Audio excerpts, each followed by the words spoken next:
To be very honest मैं expect कर रहा था कि WWE वाले यहाँ एक भयंकर ब्रॉल करवाएंगे, लेकिन चलो ये भी ठीक था। So hello everyone and welcome back to new video. SummerSlam से पहले जो आखिरी मंडे नाइट रॉ का एपिसोड था वो खत्म हो चुका है। अब इसके बाद डायरेक्ट समर स्लैम आएगा। शो पर बहुत सी चीज़ें हुई, लेकिन जो मेन चीज़ें हम सिर्फ उसके बारे में बात करेंगे, बिकॉज पूरा शो बात करने लायक भी उतना कुछ खास है नहीं, लाइक कुछ स्पेशल वंडर नहीं हो गया है। अगर तुम मिस भी कर दोगे तो भी चलेगा। लेकिन पहले बात करेंगे रोमन रीन्स और सेथ रॉलिन्स के सेगमेंट के बारे में, जो कि शो के मेन इवेंट का पार्ट था। दोनों के दोनों आते हुए नजर आए और यहाँ पे जो सेथ रॉलिन्स है वो शुरुआत ही करते हैं रोमन के डायलॉग के साथ में कि एक्नॉलेज मी, और वो एलए का जो क्राउड है उससे कहते हैं कि भैया तुम सब जानते हो कि वो कितने अच्छे हैं, रोमन रेंज है ये वो एंड सब ठीक है। तो यहाँ तक सेगमेंट सही चल रहा था। धीरे धीरे करके चीज़ें आगे बढ़ती हैं, लोग अपनी हिस्ट्री के बारे में बात करते हैं। यहाँ से बात करते हैं किस तरीके से इतने सारे प्रोमो वीडियो पैकेजेस सब दिखाए गए, और उन सब से साबित होता है कि जितनी बार इन दोनों का आमना सामना हुआ उतनी बार सेथ रॉलिन्स ने ओवरटेक किया या फिर एक तरह का ओवर पावर किया है रोमन रेंज को। रोमन रेंज उन्हें हरा नहीं पाए हैं। इवन यहाँ पर सेथ रॉलिन्स ये भी कहते हैं कि जो अपने रोमन है वो बहुत ऑब्सेस हैं अभी फिलहाल सेथ रॉलिन्स को लेके, और वो चाहते हैं रोमन रेंज जो है कि वो सेथ रॉलिन्स को बीट करें। अब रोमन रेंज माइक लेते हुए ये कहते हैं कि भैया सिर्फ मैं नहीं चाहता हूँ, ये इंडस्ट्री चाहती है, पूरी मेरी फैमिली चाहती है, मैं चाहता हूँ मैं तुम्हें हराऊं और मैं ये करने वाला हूँ। अब चीज़ें आगे बढ़ती हैं। सेथ रॉलिन्स याद करवाते हैं कि रेसलमेनिया 31 तो तुम्हें याद ही होगा जब मैंने MITP कैश इन किया था, उन्होंने ये भी कहा कि मैं तुम्हारे मतलब इस स्क्वाड सर्कल के अंदर हो सकता है तुम सब चीज़ें बहुत अच्छे हो, माइक स्किल में सब अच्छे हो, लेकिन इस रिंग एबिलिटीज़ में, प्रोफेशनल रेसलिंग में मैं तुमसे बेटर हूँ, उस दिमागी खेल में मैं तुमसे बेटर हूँ, मैं तुमसे आगे हूँ।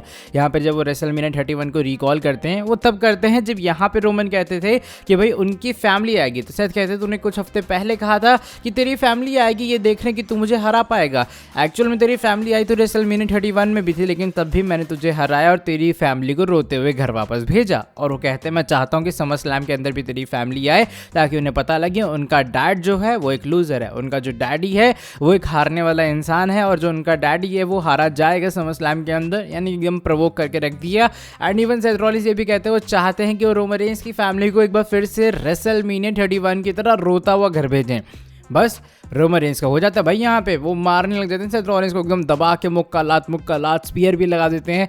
अब सेथ रॉलिन्स ना फिर रोप्स के सहारे खड़े होते हैं। अब पता नहीं क्या रोमन रेंज को अचानक से वो शील्ड वाला मेंबर जो मूवमेंट है वो रिकॉल हो जाता है जब सेथ ने इसी पोजीशन पे पीछे से स्टील चेयर मारी थी। तो रोमन रेंज रिंग साइड के ऊपर जाते हैं, स्टील चेयर लेके आते हैं उसी सीन को रिवाइंड करने के लिए या रिपीट करने के लिए, लेकिन इस बार सेथ रॉलिन्स तैयार थे और वो एक स्टॉम्प लगा देते हैं स्टील चेयर के ऊपर रोमन रेंज को, और कुछ इस तरीके से इनका सेगमेंट खत्म होता है। तो सेथ रॉलिन्स ने स्टैंड टॉल किया है शो से पहले, या फिर कहूँ मैं गो होम एपिसोड में, तो मुझे लग रहा है शायद कहीं वो हार वार ना जाए। इसके अलावा बात करूँ कि भैया ब्रॉक लेसनर ओबा फीमी आते हुए नजर आए। हेल इन अ सेल ऑलरेडी नीचे था, ट्रिपल एच इन सिक्योरिटी थी, सबको लगा ब्रॉक लेसनर आएंगे, लेकिन ब्रॉक लेसनर हेल इन अ सेल के पास आके उसी को लॉक कर देते हैं ओबा फीमी को अंदर।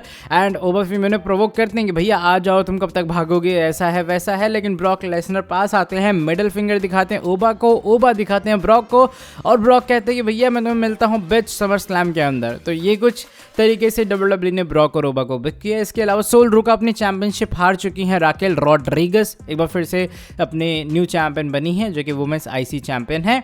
इसके अलावा तो कुछ ज़्यादा कुछ खास शो पे था नहीं, जो कि तुम्हें डेफिनेटली वाला जानना चाहिए, ठीक है। एंड हाँ, बाकी डेनोजम वगैरह का भी एक सेगमेंट होता है जहाँ पे अपने जो हेनरी आते हुए नजर आए, तो वहाँ पे लाइक ठीक है रायन गार्सिया भी आए थे, तो उतना कुछ खास था नहीं। बाकी यहाँ यही कुछ था भी फिलहाल पूरे शो के लिए। तुम्हें कैसा लगा शो बताना कमेंट सेक्शन में। मुझे ऐसा लगा हल्का सा लाइक मेरा ट्रू ओपिनियन ये था कि WWE का एक गो होम एपिसोड है, लाइक अब कुछ बैंगर से डिलीवर कर दोगे out of the box. At least आपके पास एक फाइनल अपॉर्चुनिटी थी इतने बड़े कार्ड से पहले, बट आपने ये चीज़ डिसाइड की। एटलीस्ट आपको एक काम तो करना चाहिए था यार, आपको उनको तो कम्पीट करवा ही देना चाहिए था, ब्रॉक लेसनर और ओबा फीमी को। बट एनीवेज चलो ठीक है, कोई बात नहीं। मैं आज के शो को 10 में से 7 देना चाहूँगा।